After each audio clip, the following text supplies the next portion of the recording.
2kx बढ़त आई तो अपने नीचे वाले टी डैश में कितनी आएगी? 4kx। अरे कितनी आएगी? 4kx। आंसर आ गया। ले अब बहुत इंटेलिजेंट बच्चा, डायरेक्ट। पर भैया बुद्धि लगानी पड़ेगी, मौज भी मारनी पड़ेगी, तभी आप जीवन में आगे बढ़ पाओगे, वरना आगे बढ़ पाना संभव नहीं है। Okay sir, got your point sir, बात समझ आई सर, मजा भी आया सर। आगे बढ़ो, चलते चलो, चलते फिरो। ओहो, आंसर आ गया। जो पढ़ा जो समझा बिल्कुल सही है। ओके, बड़े बड़े सवाल कराओ फिर मैं कह रहा हूं। रफ्तार बहुत धीरे भी नहीं, बहुत तेज भी नहीं, बस अच्छे, और कोई बहुत कैलकुलेटिव सवाल नहीं, लॉजिकल। 3 सवाल करा दीजिए कभी। हाँ, आ जाओ भाई, आ जाओ आ जाओ आ जाओ आ जाओ आ जाओ आ जाओ। ये जो आने वाला है कॉम्बिनेशन ऑफ स्प्रिंग, ये आप जानते हो पहले से, मैं आपको एनएलएम में पढ़ा चुका हूं, इसलिए इसमें ज्यादा टाइम पास नहीं करूंगा। याद करो, कटिंग ऑफ स्प्रिंग पढ़ाई थी, तब आपको बहुत सारी चीजें बताई थी, कब सीरीज कब पैरेलल, इसलिए उसमें ज्यादा बात नहीं करते हैं। अगर स्प्रिंग को ऐसे जोड़ दिया जाए दो को, क्या इन 2 स्प्रिंग को याद कर क्या एक स्प्रिंग से रिप्लेस कर सकते हैं? ये मैं एनएलएम में बता चुका हूं। बोलो, क्या इन दोनों स्प्रिंग को स्प्रिंग से रिप्लेस कर सकते हैं सीरीज में? याद करो कॉम्बिनेशन K1 प्लस K2 की 1/K1 प्लस 1/K2। बोलो, एनएलएम याद करो, ये बता चुके हैं, लिखो। सर एनएलएम में पढ़ा चुके हैं। अरे कुछ नहीं करना है यार, अगर स्प्रिंग के कॉम्बिनेशन आ जाए तो उनका K इफेक्टिव निकाल लो और टाइम पीरियड लिख लो। क्या इन दोनों स्प्रिंग को मैं, याद करो क्या x1 x2 करके बताया था, क्या याद करो क्या we can replace this system by a K effective system M। याद करो क्या K effective is 1/K effective is 1/K1 plus 1/K2 series combination, तो 2 pi under root of M/K effective. तुम्हें मेरी बात समझ नहीं आई? अरे आई कि नहीं आई? आई। जा टाइम पास, मैं प्रूव नहीं करा रहा हूं दोबारा, क्यों कराऊंगा? कराया था, याद कर। K1 x1 बराबर, एक तो बताने लग जाता हूं मैं, K1 x1 बराबर K2 x2। अगर इसे x हिलाओगे तो x की वैल्यू x1 प्लस x2। इस पे जो फोर्स लगेगा वो लगेगा K2x, K2 x2। ये K इफेक्टिव x के बराबर होना चाहिए। अब x2 को रिप्लेस कर लो x की टर्म्स में, आंसर आता हुआ नजर आएगा। ये मैं करा चुका हूं। सीरीज में जब स्प्रिंग हो तो K effective 1/K1 plus 1/K2 के बराबर होता है, 1/K effective equal to 1/K1 plus 1/K2 के बराबर होता है। और याद करो, कुछ याद है कि भूल गए? तो बस टाइम पीरियड क्या हो गया? 2 M/K इफेक्टिव। अगर कॉम्बिनेशन ऑफ स्प्रिंग आ जाए, इसमें ज्यादा टाइम पास नहीं करूंगा। पहले था जो मैं बोला चमका। अरे हाँ ना बोलो भाई। हाँ हाँ, अब सुन, पैरेलल हो तो डायरेक्ट बोलो, इसका टाइम पीरियड क्या होगा? T equal to 2 pi under root of M/K effective. बोलो, इसका क्या K इफेक्टिव होता है सीरीज में, सॉरी पैरेलल में? याद करो, K1 plus K2 up to Kn, K1 plus K2 up to Kn। याद कर, एक और स्प्रिंग की खूबसूरत बात बताई थी कि अगर स्प्रिंग को काट दिया जाए एल लेंथ और ये के है, तो क्या चीज कांस्टेंट रहती है? के एल बराबर कांस्टेंट। रिवीजन करा रहा हूं, अगर मैं इसके टुकड़े कर दूं ऐसे, एक L1 लेंथ का, एक L2 लेंथ का, अरे हाँ ना बोलो, ये L1 और ये L2, अगर इसके टुकड़े कर दूं काट कर, और ये बन जाए K1, ये बन जाए K2, तो हम जानते हैं K1 L1 बराबर K2 L2। ये स्प्रिंग की प्रॉपर्टी याद कराई थी कि अगर स्प्रिंग को काट दो तो उसका K चेंज हो जाता है, पर एक रिलेशन रिमेन्स रहता है, वो है K इंटू एल बराबर कांस्टेंट। सर कुछ नहीं याद आ रहा सर, इतनी पुरानी बातें कौन याद रखता है? तो मन में बिल्कुल मलाल नहीं रखते हो, है ना? बिल्कुल बुरा नहीं सोचते ना किसी का, मन में कुछ रखते नहीं हो ना तुम। तुम्हें सिखाया ना, मन में कुछ नहीं रखना चाहिए, पढ़ाई की बातें रखनी चाहिए। किसी से राग द्वेष ईर्ष्या बदला ये नहीं रखना चाहिए। पढ़ाई का पूरा ज्ञान मन में होना चाहिए। मैं कोई संत महात्मा नहीं हूं जो तुम्हें प्रवचन दे रहा हूं, पर काम की बात बता रहा हूं। अरे हाँ ना तो बोलो, अरे सोच लो। Okay sir, got your point sir? बात समझ आई सर? चलो हो गया K1 प्लस K2 हो गया, ये हो गया, ये हो गया, ठीक सर।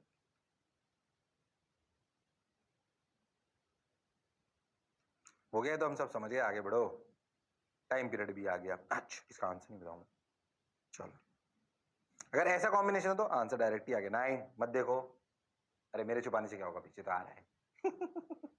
चलो बताओ इसका के इफेक्टिव क्या आंसर आपके सामने, सोच के बताओ सब लोग। के इफेक्टिव कैसे करेंगे? क्या पहले K1 और K2 सीरीज हैं? अरे हाँ सर सीरीज हैं, तो K1 K2 बाई दो को डायरेक्ट ऐसे लिख सकते हैं, K1 K2 by K1 plus K2 plus K3 के इफेक्टिव। क्या ये डायरेक्ट लिख सकते हो तुम लोग? अगर कोई ये सवाल आ सकते हैं, कोई इनसे आपका टाइम पीरियड पूछ ले तो आपके लिए बताना बड़ी बात नहीं है, आप निकाल सकते हो। तेजी से बता रहा हूं भाई साहब, पहले बता चुका हूं इस तरीके की बात। सिर्फ अब उसके इफेक्टिव को टाइम पीरियड में रखना है। ये सब सवाल हो चुके हैं, पहले निकालना तो के इफेक्टिव ही था, ये तो एनएलएम में कर चुके हैं।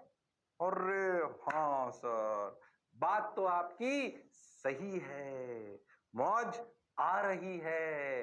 Okay sir, got your point sir, बात समझ आई सर। चलो एक और करो, हो गया तो समझ आ गया हमको।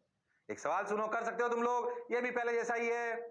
If a spring of total length L and spring constant K is cut into n number of parts and are connected in parallel, find the effective spring constant and time period। वो तो K effective आ जाएगा तो अपने आप आ जाएगा।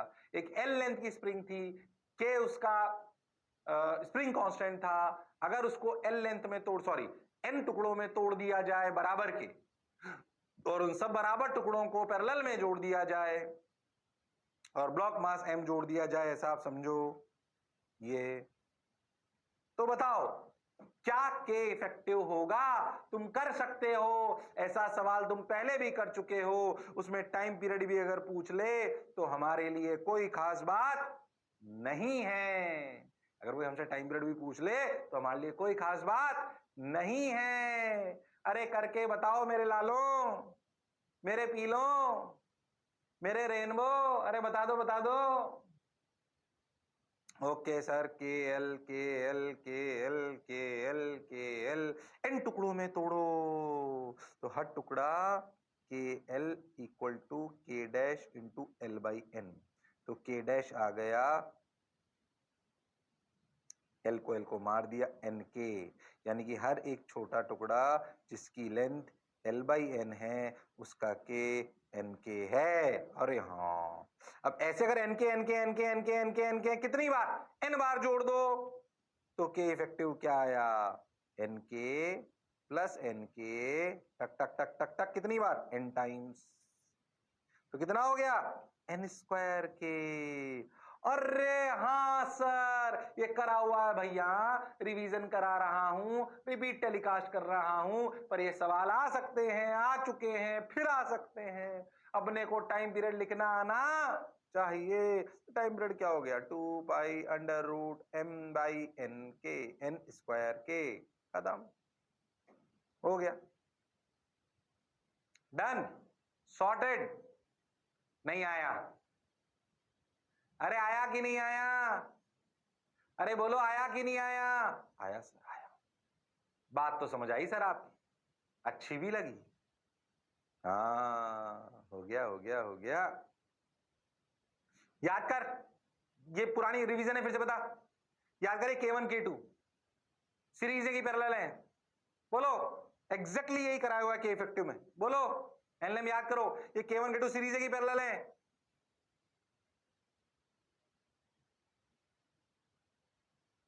जब आप इसको x हिलाते हो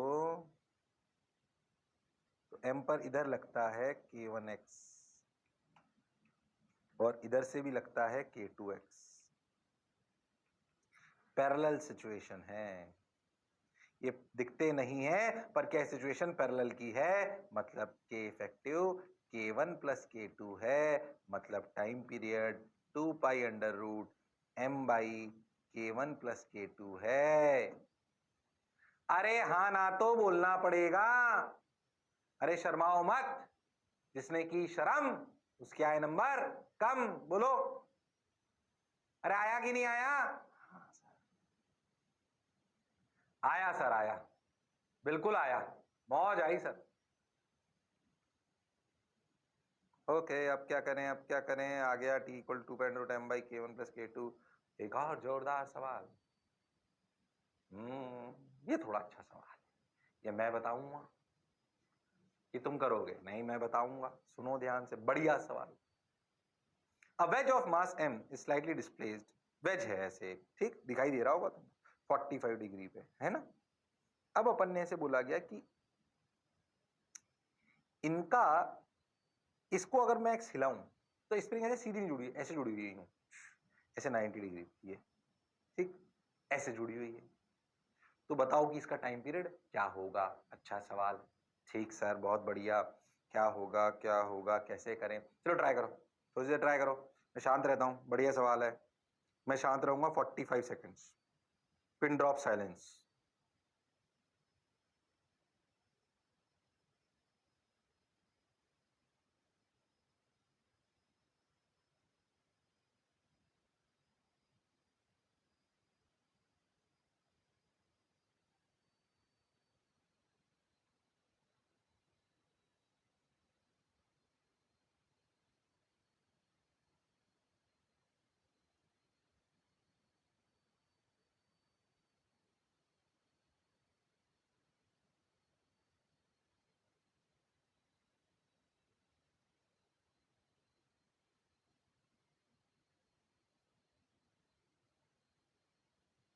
टफ सवाल है, मैं बताता हूं।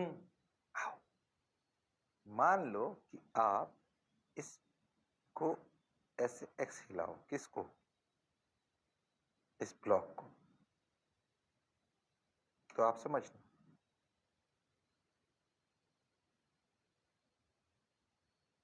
ये ऐसे आ जाएगी। इसको अगर आपने ऐसे एक्स हिलाया, मीन पोजीशन पे, सिंपल मीन पोजीशन में दोनों नेचुरल लेंथ पे थे जब, तब ऐसे मीन पोजीशन पे रखा हुआ था, अपन एक्स हिलाया। अब समझो जब इस पे एक्स हिलाया तो ये स्प्रिंग तो एक्स एलोंगेट हो गई, बिल्कुल डायरेक्ट। तो जो आपका एक ये ब्लॉक है मास m का, इस पे एक फोर्स तो kx आ गया। इसको समझो, इसको अगर समझो तो आपको ये बात समझ आएगी कि असलियत में जब आपने इसको x हिलाया ऐसे, तो ये जो स्प्रिंग थी ये वाली, ये जो जोड़ था, ये जोड़ ऐसे नहीं आया, ये जोड़ ऐसे आया। अब तुम समझो ये ऐसे है ना। हाँ सर, कुछ कुछ समझ आ रहा है। अब फील करना जो मैं कह रहा हूं, ध्यान समझना, जो समझने का प्रयास करना। ऐसे हो गई स्प्रिंग, इसको आपने आगे सरकाया हो तो ऐसे चली जाएगी ना।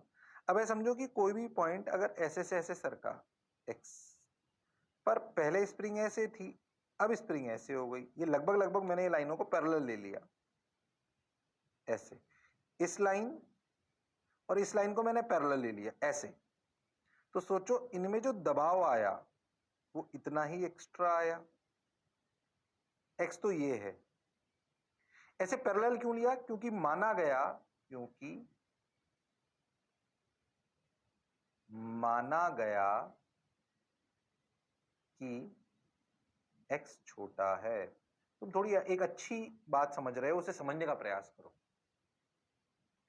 इसमें जब ऐसे बोले ना find out the time period of oscillation, तो जब मीन पोजीशन से बॉडी को हिलाते हैं तो ऐसे नहीं 2 किलोमीटर हिला दिया, स्लाइटली डिस्प्लेस लिखना चाहिए था, find out the time period of oscillation when slightly displaced, ऐसे लिखना चाहिए। वैसे नहीं लिखा हो तब अंडरस्टूड होता है, स्लाइटली डिस्प्लेस्ड। स्लाइटली डिस्प्लेस करने पे क्या होगा, यानी कि एक्स छोटा है, बहुत बड़ा नहीं। खैर उससे क्या फायदा होता है बताता हूं। मोस्ट ऑफ द चैप्टर्स की जब तुम दूसरे सवाल करोगे तो सब छोटा लेना ही पड़ेगा। खैर जब आपने इसको ऐसे एक्सीलरेट, अब समझ, मान लो कि ये जो स्प्रिंग है 1 मीटर की है और सोच आपने जो हिलाया वो 1 mm है। अब अगर तुम लॉजिकली सोचो तो ऐसे और ये पॉइंट, अगर ये 1 मीटर है और ये 1 mm है, सोच के देखो, ये अब मैं तो कह रहा हूं 0.1 mm है, और छोटा ले लो, तो सोच के देखो क्या क्या ये और ये लाइन लगभग, ये याद रखने वाली बात है, लगभग पैरेलल है।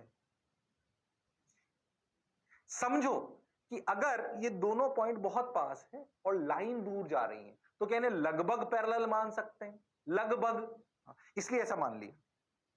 अब समझो कि अगर ऐसा मान लिया तो सोच ये एक्स, ये स्प्रिंग, स्प्रिंग ये थी नेचुरल लेंथ में ऊपर वाली, अब यहां आ गई तो क्या इतना दब गई, कंप्रेशन। अरे हाँ सर, अब समझ, ये एक्स है, क्या ये एंगल 45 चल रहा है? हाँ सर, तो ये भी 45 है, तो क्या ये कंप्रेशन x/√2 है? अरे हाँ सर, तो इफेक्टिव कंप्रेशन जो आया वो x आया कि x/√2 आया? लॉजिकली सोचो कि अगर पूरा सीधा दबाते तो x आता, पर ये थोड़ी टेढ़ी है तो कम ही आएगा, तो x/√2 आया। क्यों?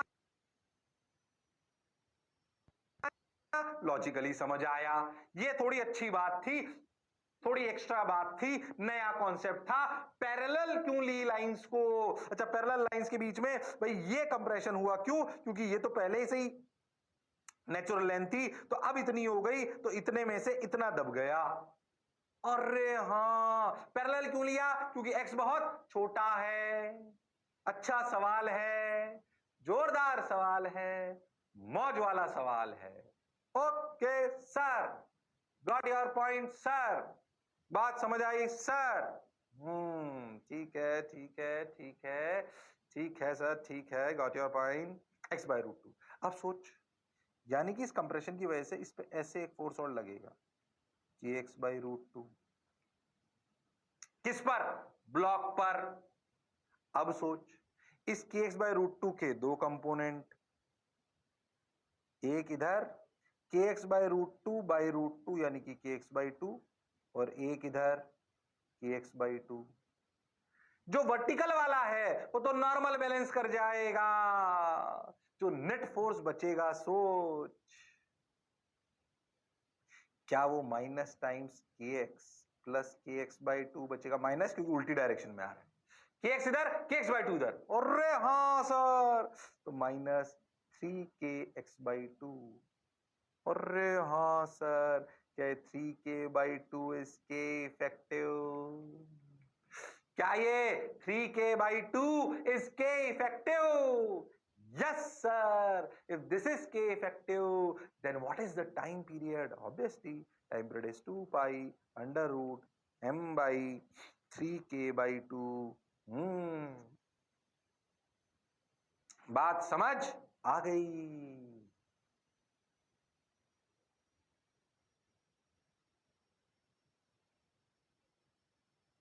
2m/3k, 2m/3k। ओके सर, बात समझ आ गई, एकदम क्लियर है, 2 pi under root of 2m/3k। Okay sir, got your point sir, बात समझ आई सर, वाह वाह सर। ठीक है, जोरदार सवाल, शानदार सवाल, समझ में आने के लिए बुद्धि चाहिए। उतार लो मेरे लाल, मेरे पीले, अरे उतार लो। अरे हाँ हाँ, नहीं उतारा? उतार लो उतार लो।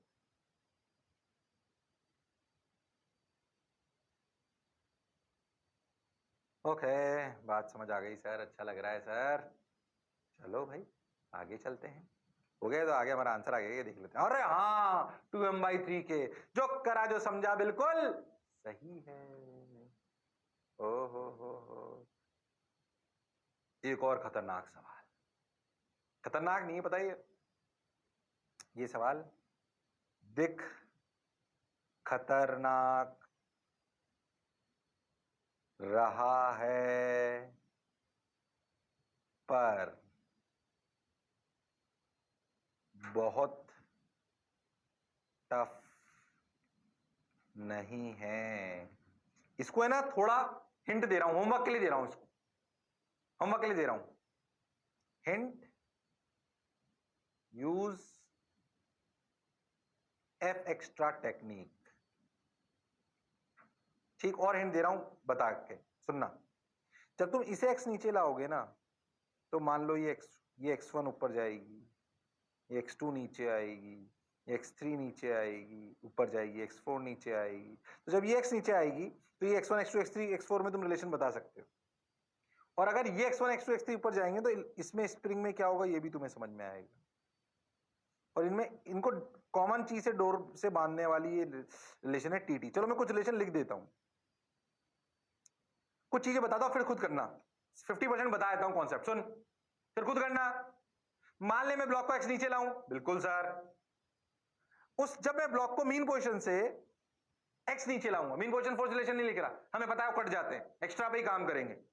हाँ अगर मैं इसे x नीचे लाऊं, ठीक सर, तो टी में कुछ एक्स्ट्रा जनरेट होगा। क्या वो टी में जो एक्स्ट्रा जनरेट होगा वही मेरा नेट फोर्स होगा? हाँ। अब समझो कि ये जो टी जब इसको x नीचे लाए तो ये वाली पुली x4 नीचे आई होगी, ये वाली पुली x3 ऊपर गई होगी, ये वाली पुली x2 नीचे आई होगी, ये वाली पुली x1 नीचे आई होगी। सोच, इसको x में नीचे लाने का मतलब ये अगर x1 नीचे आई तो यहां से स्प्रिंग ढीली हुई x1, यहां से भी ढीली हुई x1, तो यहां से स्प्रिंग कितनी निकली 2x1, यहां से कितनी निकली 2x2, यहां से कितनी 2x3, यहां से कितनी 2x4। तो ध्यान से देख तो x बराबर है 2x1 plus 2x2 plus 2x3 plus 2x4। इस बारे में सोचो एक बार। जब मैं ब्लॉक को x नीचे लाऊंगा तो सब पुलियां हिलेगी, टक टक टक टक टक, ये ऊपर ये नीचे, ये ऊपर ये नीचे। सोच के देख, सोच के देख कि x1 जब पुली x1 चलेगी तो स्ट्रिंग दोनों तरफ से x1 x1 कम होगी, तो क्या वो x में समा रही, मतलब क्योंकि ये वाली स्ट्रिंग की तो लेंथ कांस्टेंट है तो x, और हाँ कंस्ट्रेंट रिलेशन याद है, जोड़ने घटाने वाला, वहां से भी सोच सकता है। और लॉजिकली सोच तो मेरी बात समझ आएगी। ये ऊपर गई तो इसमें x1 हिला, ये x1 ऊपर गई तो यहां से x1 ढीली हुई, यहां से x1 ढीली हुई, ये x2 नीचे आई तो इसमें x2 यहां से ढीली हुई, x2 यहां से ढीली हुई, और हाँ तो 2x1 plus 2x2 2x3 plus 2x4 is x। अरे हाँ सर, बात तो समझ आई, बात तो समझ आई। अरे हाँ सर, बात तो आप सही कह रहे हो। अरे मैं सही कहता हूं तुम मेरी बात मानते नहीं हो। 2x1 plus 2x2 plus 2x3 plus 2x4। Okay sir, got your point sir. एक और बात सुन, अगर अपन इस पुली पर देखें, मान लो टेंशन टी डैश था एक्स्ट्रा वाला, तो इलोंगेशन पे अपन समझ सकते हैं कि क्या टी डैश जो एक्स्ट्रा एक्स्ट्रा है, क्या टी डैश इस पुली पर अगर देखें is equal to 2k(x1) 2k(1)(x1). हाँ टी डैश इज, उल्टा लिख रहा हूँ, एक मिनट रुक जाओ, ये टी डैश है ना, तो 2t dash equal to k1x1, तो 2t dash equal to k1x1। ऐसे ही 2t dash equal to k2x2 equal to k3x3 equal to k4x4। अब सोचो, सही बताऊं तो मैं आपको 70 से 80% सवाल बता चुका हूं। अब तुम करोगे, मैं नहीं बता रहा इसको, अब तुम करोगे, मैं नहीं बता रहा। अरे हाँ सर, इच्छा हुई तो एक आध लेक्चर बाद बता दूंगा, पर अभी तो नहीं बता रहा। मैं 70-80% बता चुका हूं इसको। थोड़ा खुद भी दिमाग चलाओ। अरे चला सकते हो कि नहीं चला सकते? तो चला सकते हैं, क्यों नहीं चला सकते? थोड़ा सा एसी को ठंडा कर देते हैं, ओ नहीं नहीं मतलब स्पीड कम कर देते हैं, टिचक टिचक। ओ हो। हाँ सर देख, आज जोरदारी सवाल करें अपन, हल्का कराएंगे। सबसे पहला थोड़ा सा आसान था, बाकी सब अच्छे आए सब। स्प्रिंग जो अपना कॉम्बिनेशन ऑफ स्प्रिंग था वो तो अपने को पहले से आता था, उसमें ऐसी कोई खास बात नहीं थी, बाकी सब शानदार। अभी कराऊंगा थोड़ी देर और, वो भी शानदार ही कराऊंगा, हल्का कुछ नहीं आने वाला आज। पहले था जो बोला चमका। हाँ सर, बात तो समझ आई, तो आगे बढ़, फिर और बढ़िया करते हैं। देख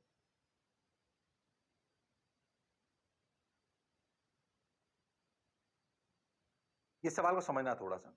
A spring is compressed by a distance a and release as shown. Assume E equal to 1. Actually क्या है मैं आपको समझाता हूँ। ये थोड़ा सा a/2 यहाँ तक है, ठीक है? आप समझ,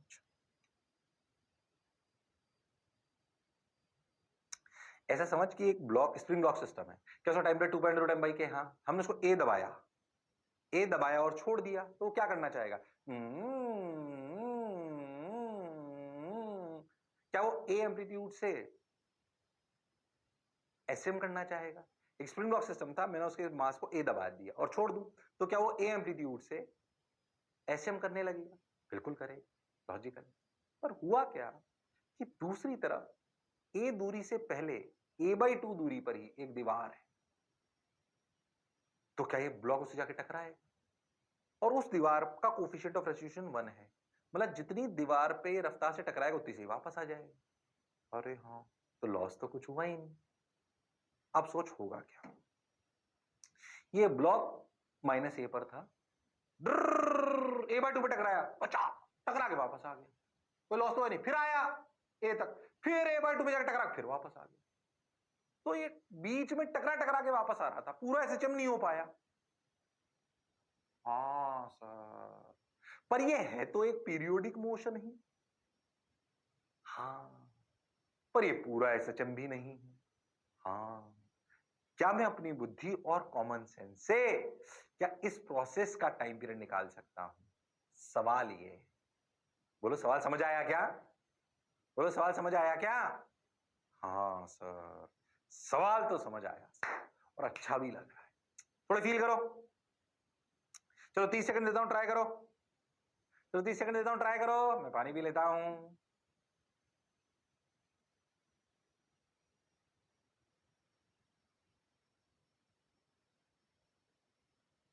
चलो भाई 30 सेकंड देता हूं, ट्राई करो। चलो भाई 30 सेकंड देता हूं। अच्छा, E1 देने का क्या पर्पज है? ध्यान से समझ। क्या E1 देने का मतलब है कि अगर मान ली E जब 1 होता है तो अगर कोई भी ब्लॉक V0 से टकराता है तो टकराने के बाद रफ्तार कितनी रहती है? V0। याद है टकराने पर EV0 होती है, पर E तो 1 है, पर E तो 1 है, E तो 1 है। अरे हाँ सर, बात तो आपकी समझ आई,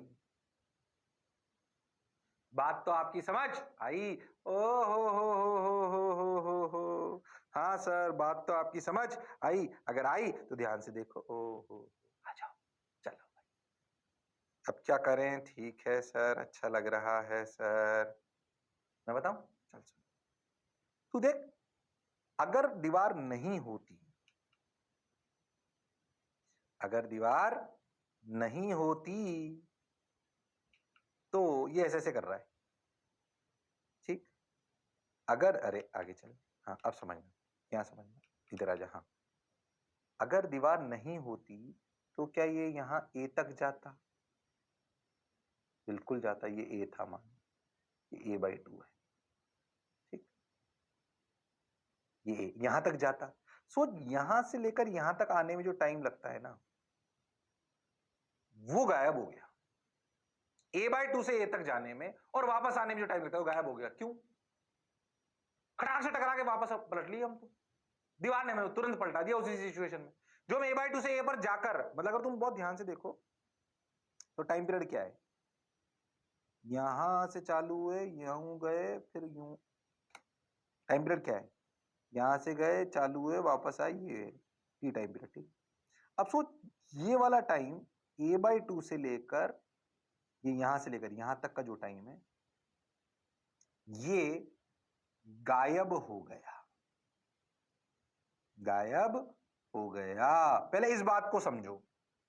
तो जो अपना टोटल टाइम पीरियड होता था ना एसटीएम का, कितना? T/2π√m/k। इसमें से गायब हुआ टाइम गायब कर दो। हाँ सर, तो क्या? गायब हुआ हुआ टाइम गायब कर दो तो क्या इफेक्टिव टाइम आ जाएगा?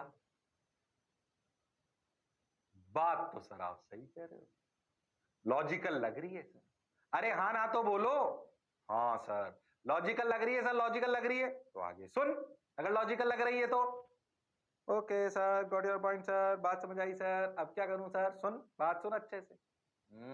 देख, अगर अपनी ऐसे, ये याद कर कि अगर अपन ऐसे, इसी में दिखाता हूं, रुक जा एक मिनट। ये समझ आया? हाँ, अब सुन, सुन, अगर अपन सर्कल से सोचें इसको, यूनिफॉर्म सर्कल मोशन से, तो a/2 से लेकर ये जो पूरा टाइम है, ये वाला टाइम, ये गायब टाइम है। और रे हाँ, अब सोच, क्या ये a/2 है और ये a है, तो a/2 cos 60 की वैल्यू क्या होती है? a/2 cos 60 की वैल्यू क्या होती है बोलो? cos 60 की वैल्यू सर 1/2 होती है। तो क्या ये एंगल हो गया π/3? तो क्या ये भी हो गया π/3? तो क्या टोटल एंगल जो गायब हुआ क्या वो 2π/3 था? क्या वो ओमेगा टी के बराबर होता है? 2π/t इंटू टी, 2π ने 2π को मार दिया, क्या टी की वैल्यू है t/3? क्या ये टाइम गायब टाइम है?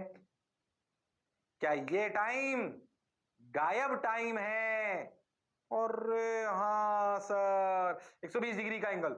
और हाँ सर, तो टी टाइम पीरियड बचा कितना total? T minus T effective is T minus t/3, that is 2t/3। Conceptual और बढ़िया सवाल, कोई बहुत कैलकुलेशन नहीं, कॉमन सेंस है और आपके पास वो बिल्कुल नहीं है। सेंटर ऑफ मास का E बराबर 1 का बेसिक ज्ञान होना चाहिए, होगा तो आंसर आएगा, इसमें कोई शक वाली बात नहीं है। और हाँ सर, अच्छा सा लग रहा है सर, मजा सा आ रहा है सर। अरे बोलो भाई, अरे बोलो भाई, सही सा लग रहा है सर, बोलो आया, अरे बोलो आया। अगेन बढ़िया सवाल, जोरदार सवाल, मौज वाला सवाल। मौज का ही सर, 2t/3 चौक करा जो समझा बिल्कुल सही है। आइए एक और जोरदार सा, टाइम पीरियड स्प्रिंग ब्लॉक को जोड़ दिया रोटेशन से, स्टैंडर्ड सवाल मैं बताऊंगा, ध्यान से सुन। अब हमने क्या करा कि भैया हमने एक स्प्रिंग ली, उससे एक सॉलिड सिलेंडर को जोड़ दिया, मास m रेडियस r, और जोड़कर उसको, और नीचे फ्रिक्शन है, mu is sufficient for pure rolling. मतलब क्या करा, ऐसे स्प्रिंग थी, ऐसे गोला, उसको ऐसे करके छोड़ दिया, तो पता है क्या करेगा? कोई लॉस नहीं होगा, क्योंकि अगर प्योर रोलिंग हो रही है तो फ्रिक्शन लगेगा, पर उसका कोई वर्णन नहीं होगा क्योंकि वो स्टैटिक है, और वो अपना काम करेगा प्योर रोल कराने में, ऐसे ऐसे करेगा। बोलो समझ आ रहा है? अरे हाँ सर, समझ तो आ रहा है। अब उसका टाइम पीरियड पूछ लिया, अरे हाँ, तो भैया रोटेशन भी आ गया इसमें, और एसएचएम भी आ गया। अरे हाँ सर, बात तो आपकी समझ आ रही है। कैसे करें कैसे करें, करते चलें, सुनते चलें, बढ़ते चलें। सुन, करना वही, पहले नेचुरल लेंथ में था तो मीन पोजीशन पे था, मीन पोजीशन पे था तो कोई फोर्स रिलेशन नहीं था, बिल्कुल सिंपल सिस्टम। क्यों ना इसे एक्स हिलाएं, ओके एक्स हिलाएं, टक टक टक टक टक टक टक, यहां पर आ। अच्छा, अब मान लो कि एक्स हिलाने पर, इसको जब एक्स हिलाया तो स्प्रिंग कितनी लॉन्गेट हो गई? एक्स, ये इधर की तरफ आया ए एक्सेलरेशन से। अगर ये प्योर रोल कर रहा है तो ये घूमेगा भी सही अल्फा से, और प्योर रोल कर रहा है तो अल्फा बराबर a/r। जब मैंने इसको ऐसे ऐसे करा और छोड़ा तो ये इधर आएगा, ए से मान लो, पर ए के साथ अल्फा भी होगा। बोलो क्यों? क्योंकि भैया प्योर रोलिंग हो रही। अगर प्योर रोलिंग हो रही है तो अल्फा बराबर a/r होना चाहिए, तो अल्फा बराबर a/r होना चाहिए। हाँ सर, ये बात भी आप सही कह रहे हो, अल्फा बराबर a/r होना चाहिए। ठीक है ठीक है ठीक है ठीक है ठीक है ठीक है। अब क्या करें, सुनो, अब इस पर इधर इक्वेशन लिखो। अच्छा, ये अल्फा ला कौन रहा होगा? स्प्रिंग तो नहीं ला सकती, अगर मैं इसका एफबीडी बनाऊं तो इधर के एक्स लग रहा है, के एक्स कोई टॉर्क तो नहीं लाएगा, क्या ये अल्फा फ्रिक्शन लाएगा? स्टैटिक, हाँ एफ लिख लो, तो स्टैटिक मन में होना चाहिए क्योंकि प्योर रोलिंग मतलब फ्रिक्शन। खुश? ओके, अब सोचो, इस पे इक्वेशन लिखो, के एक्स माइनस एफ बराबर एम ए। ये इक्वेशन समझ आई क्या? के एक्स माइनस एफ बराबर, ये ट्रांसलेशन की इक्वेशन है, यहां लिख लेता हूं अच्छे से, देख kx माइनस एफ बराबर एम ए। अच्छा सवाल है इसलिए खुद करा रहा हूं। kx माइनस एफ बराबर एम ए। दूसरी क्वेश्चन किसकी? टॉर्क की। kx का टॉर्क 0, f का टॉर्क आएगा f इंटू आर बराबर I alpha. Solid cylinder mr square by 2 into alpha. Alpha is a by R, R R R R मर गया। f की value ma by 2। Okay, kx minus ma by 2 equal to ma। kx equal to 3ma by 2। ओ हो, क्या 2kx by 3 equal to ma? अरे ये ma ही तो f net है, और क्या ये 2k बाई 3 k इफेक्टिव है? कई बार ऐसे भी लिखा देते हैं, कंफ्यूज मत हो ना कि भाई a बराबर याद कर तो होता था minus omega square x. Minus से कंफ्यूज मत होना, हमने इधर फोर्स लिख दिया था, देख पीछे की तरफ। हाँ, तो नहीं आया, कोई बात नहीं, हमें बात समझ आनी चाहिए। तो a बराबर माइनस ओमेगा स्क्वायर एक्स से भी समझाते हैं कई बार। तो ये अगर ऐसे समझो तो ऐसे भी लिख सकते हो तुम। a बराबर 2k बाई 3, माइनस क्यों है समझ आ रहा है तुम्हें? 2k by 3m into x. तो ये ओमेगा स्क्वायर बन गया ना, तो वही अपने आप आ गया, ओमेगा की वैल्यू आ गई तो टाइम पीरियड आ गया, वो एक ही बात है। ये कहानी सोच, जोरदार सवाल। रोटेशन के साथ मिलकर, रोटेशन के साथ मिलकर जबरदस्त, शानदार, मजेदार। अरे आया कि नहीं आया?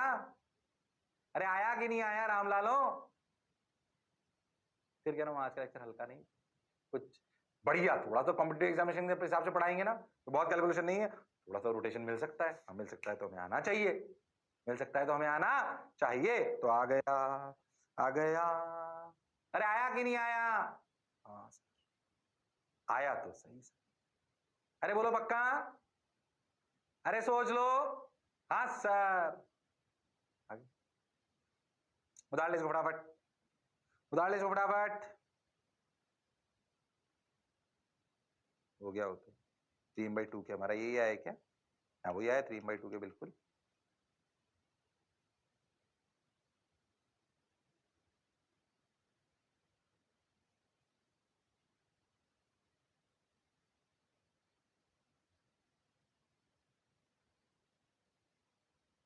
अरे कर लिया क्या? अरे कर लिया क्या? अरे सोच लो। अरे हाँ ना तो बोलो। कर लिया, कर लिया सर, मौज आई सर।